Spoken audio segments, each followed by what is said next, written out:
ఒక అడవి మధ్యన ఒక పెద్ద వాగు ఉంటుంది, పెద్ద కాలువ.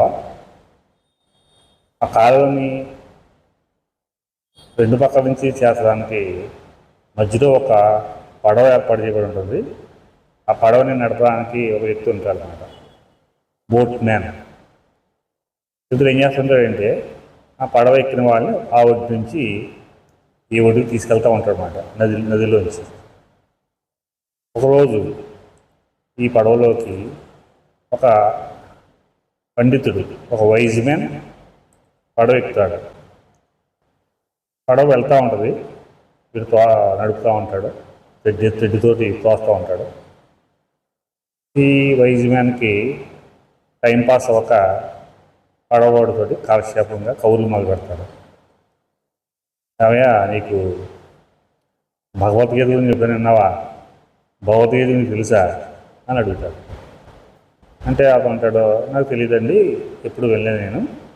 భగవద్గీత అంటే ఏంటో నాకు తెలియదండి. అంటే ఎందుకు వచ్చిన జీవితం అనేది? భగవద్గీత అంటే తెలియదా నీకు? నీ జీవితంలో 25% వృధా. భగవద్గీత తెలియకుండా ఎలా బతుకుతున్నావు? దాంట్లో పోలేని విషయాలు ఉంటాయి అని ఊరుకుంటాడు, వెళ్తూ ఉంటాడు. కొద్దిసేపు మళ్ళా ఏదో అడగాలని మళ్ళీ ఇంకో ప్రశ్న అడుగుతాడు.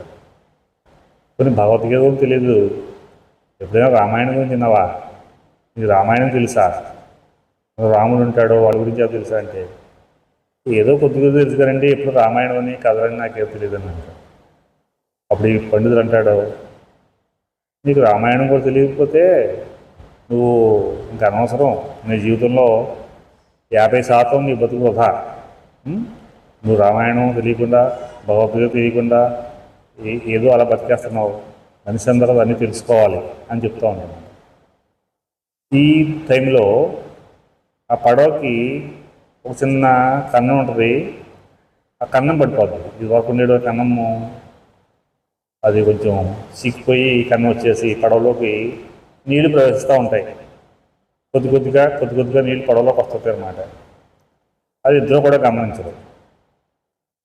కొంచెం వెళ్ళిపోతుంటుంది. వెళ్ళిపోయిన తర్వాత, పోనీ ఏమైనా నీకు ఏమైనా సంస్కృత శ్లోకాలు అవి వచ్చా? పోనీ ఏమైనా శ్లోకాలు ఏమైనా చెప్పగలవా? నీకు శ్లోకాలు వచ్చా? పోనీ ఒక శ్లోకం అనే చెప్పగలవా? ఒక మంచి మాట చెప్తావా అని అడుగుతాడు. అయ్యా, నాకు ఏమి రాదండి అయ్యా, నాకు పడవ నడపడం అప్పటికి ఏమీ తెలియదండి, నేను పడవ మాత్రం నడుపుతాను అంటాడు. పండితుడు చాలా ఏడాకాలం చేస్తాడు. ఎందుకు వచ్చిన బతులయ్యా మీరు? ఒక భగవద్గీత రాదు, ఒక రామాయణం రాదు, ఒక శ్లోకం రాదు, వృధాగా మీరు కాలాన్ని గడిపేస్తున్నారు. నేను చూడు పండితుడిని, నాకు ఎన్ని విషయాలు తెలుసో అది తెలుసుకోవాలి అని చెప్తే ఆ బోట్ మ్యాన్ సర్లేండి మరి ఏం చేస్తాం అంటాడు. ఈ లోపల పడవలో నీళ్లు నెమ్మదిగా ఎక్కువ మొదలు పడతాయి. కన్నంలో నీళ్ళు ఇంకో వచ్చేస్తూ ఉంటాయి. ఇంకా పడవ 3 వంతులు వెళ్ళిపోద్ది, నది మధ్య దాటిపోద్ది అనమాట. అప్పుడు ఫైనల్గా ఒక ప్రశ్న అడుగుతాడు, పోనీ నీకు భగవద్గీత రామాయణం రాదు, ఇవి రాదు, కనీసం నీకు చదవడం రాయడం వచ్చా? నీకు చదవడం రాయడం వచ్చా? ఏమైనా ఇస్తే చదవగలవా? నీ పేరు రాసుకోగలవా అని అడుగుతాడు. అయ్యా, నేను నిరక్షరాస్యనండి, నా చిన్నప్పటి నుంచి చదువుకోలేదండి, నాకు ఈ పడవ నడపడం తప్ప ఇంకేమీ తెల్లని బాబు, నన్ను వదిలేయని అంటాడు. పండితుడు పక్కపక్క నవ్వుతా, నీ జీవితం వృధా, 100% కూడా వృధా. భూమి మీద పుట్టిన తర్వాత కొన్ని నేర్చుకోవాలి, ఏమి నేర్చుకోకుండా నువ్వు అనవసరంగా బతికేస్తున్నావు అని నవ్వులాట చేస్తాడు. ఈ లోపల పడవలో నీళ్లు చాలా ఎక్కువ వచ్చేస్తూ ఉంటాయి. అప్పుడు ఇది గమనిస్తాడు బోట్ మ్యాన్, పడవ నడిపేవాడు. ఓహో, పడవలోకి నీళ్ళు వచ్చేస్తున్నారని చెప్పేసి ఈ పండితుడిని ఒకే ఒక ప్రశ్న అడుగుతాడు. అయ్యా, తమరికి ఏదైనా వచ్చా అంటాడు.